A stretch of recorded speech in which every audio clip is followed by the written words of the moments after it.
Hello guys, good morning. Welcome back to my channel cities kitchen. ఈరోజు అయితే నేను నా మార్నింగ్ రొటీన్ అయితే చూపిస్తాను.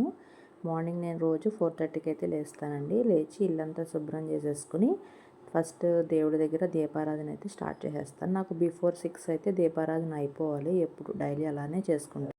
ఇంకా పూజ అంతా అయిపోయిన తర్వాత సూర్య నమస్కారం కూడా చేసేసుకుని కిచెన్లోకి అయితే వెళ్ళిపోతాను. మార్నింగ్ నాకు బాక్స్కి అండ్ మా అబ్బాయి బాక్స్కి అయితే లంచ్, టిఫిన్ అన్ని బ్రేక్ఫాస్ట్ 7:30 కల్లా ప్రిపేర్ చేసేయాలి. ఈరోజు అయితే పప్పు ఆనపకాయ చేస్తాను. దాంట్లోకి కొన్ని బంగాళదుంపలు, 3 బంగాళదుంపలు కూడా కుక్కర్లో పెట్టేసి మొత్తం అన్ని రైస్, కుక్కరు, తర్వాత పాలు, వాడికి గుడ్లు ఇవన్నీ స్టవ్ వెలిగించేసి నేనైతే కొంచెం జీరా వాటర్ అయితే మార్నింగ్ తాగుతానండి. గోరువెచ్చని జీరా వాటర్లోని తేనె, నిమ్మరసం కలుపుకొని తీసుకుంటాను. తర్వాత వంట కోసం అయితే ఇవన్నీ రెడీ చేసి పెట్టేశాను కదా.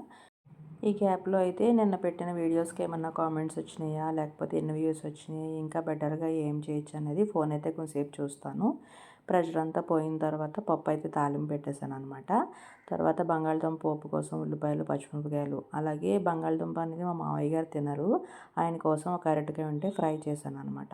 అవి కూడా ఫ్రై చేసేసి వంట అయితే మనకి కర్రీస్ అయితే రెడీ అయిపోయినాయి. దాని తర్వాత చట్నీ కోసం అయితే ఈరోజు దోశలు వేద్దాం అనుకుంటున్నానండి. దోశల కోసం పల్లీ చట్నీ చేస్తున్నాం. మా అబ్బాయి ఫేవరెట్ పల్లీ చట్నీ.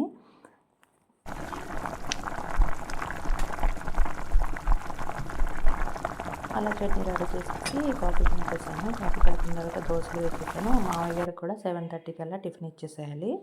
ఇంకా టిఫిన్ అలా దోశలు వేసేసి చట్నీతో మనం చేసిన కర్రీస్ వచ్చి చూడండి: పప్పు, ఆనపకాయ, అరటికాయ ఫ్రై అండ్ బంగాళదుంప పోపు.